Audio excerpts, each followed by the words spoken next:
Radhe Radhe, beautiful people. Hope you all are doing great. I am also doing fine.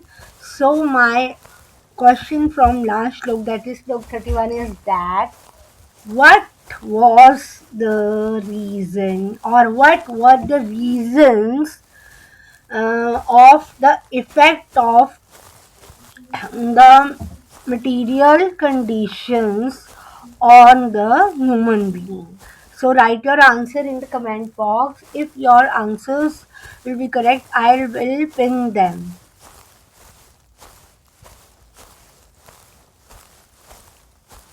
According to chapter 1, verse 31, I do not see how any good can come from killing my own kinsman in this battle.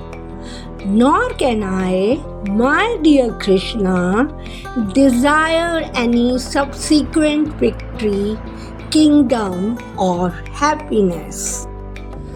Gita के पहले अध्याय के श्लोक 31 के हिसाब से मुझे इस युद्ध में अपने ही सगे संबंधियों को मारने से कोई लाभ नहीं दिखता, और ना ही मैं, हे मेरे प्रिय कृष्ण, इसके बाद किसी विजय, राज्य या सुख की कामना करता हूँ. Without knowing that one's self-interest is in Vishnu. Conditioned souls are attracted by bodily relationships, hoping to be happy in such situations. Under delusion, they forget that Krishna is also the cause of material happiness. Arjuna appears to have even forgotten the normal codes और क्षत्रिय, यह जाने बिना कि उनका स्वार्थ विष्णु या कृष्ण में है, बद्ध जीव शारीरिक संबंधों की ओर आकर्षित होते हैं. ऐसी स्थितियों में सुख की आशा रखते हैं. भ्रम में पड़कर वे यह भूल जाते हैं कि भौतिक सुख का कारण भी कृष्ण ही है. ऐसा प्रतीत होता है कि अर्जुन तो क्षत्रिय के नैतिक नियमों को भी भूल गए थे. It is said that two kinds of men, namely the Kshatriya, who dies directly in the front of the battlefield under Krishna's personal orders, and the person in the renounced order of life, who is absolutely devoted to spiritual culture, are eligible to enter into the sun globe, which is so powerful and dazzling. Arjuna is reluctant even to kill his enemies, let alone his relatives. He thought that by killing his kinsman, there would be no happiness in his life, and therefore he was not willing to fight, just as a person who does not feel hunger is not inclined to cook.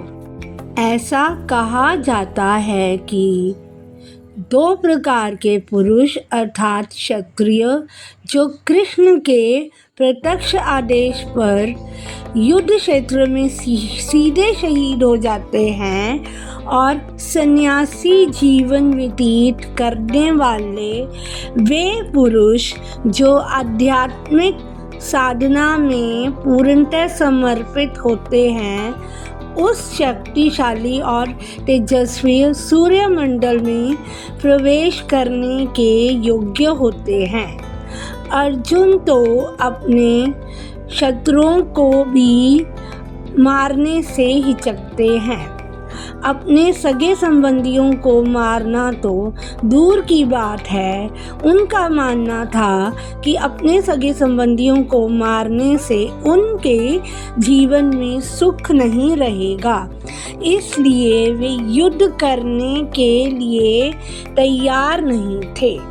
ठीक वैसे ही जैसे भूख न लगने पर खाना पकाने की इच्छा नहीं होती।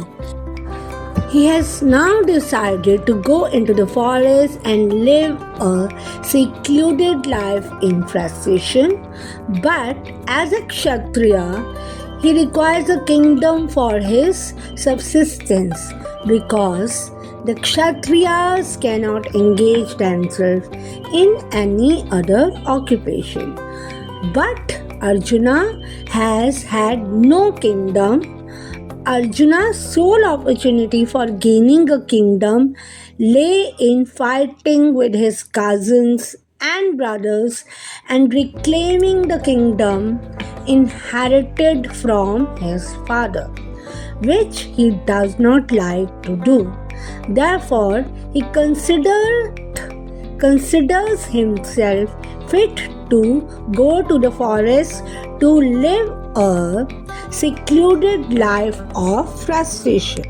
अब उसने जंगल में जाकर एकांतवास में हताश रहने का निश्चय लिया है, परंतु क्षत्रिय होने के कारण उसे जीविका के लिए राज्य की आवश्यकता है, क्योंकि क्षत्रिय किसी अन्य व्यवसाय में संलग्न नहीं हो सकते। परंतु अर्जुन के पास कोई राज्य नहीं था।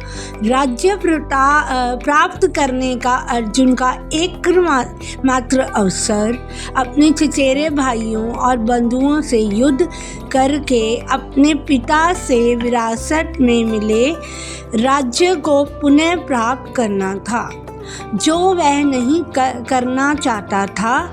इसलिए उसने स्वयं को जंगल में जाकर हताशा में एकांतवास करने के लिए उपयुक्त समझा। अपनी इस मानसिक उलझन की अवस्था में जब उसकी भावनाएं उनकी बुद्धि से पूरी तरह अलग हो जाती हैं, तो वस्तुनिष्ठ मन व्यक्तिपरक वस्तु के मार्गदर्शन के बिना अनियंत्रित हो जाता है और एक निरर्थक निष्कर्ष पर पहुंच जाता है। वह कहता है, मैं ना तो जीत चाहता हूँ, ना साम्राज्य और ना ही सुख। यह एक सर्वविदित तथ्य है कि हिस्टीरिया का रोगी जब उसे बोलने की अनुमति दी जाती है तो वह नकारात्मक तरीके से ही इस दौरे के मूल कारण को व्यक्त करता है।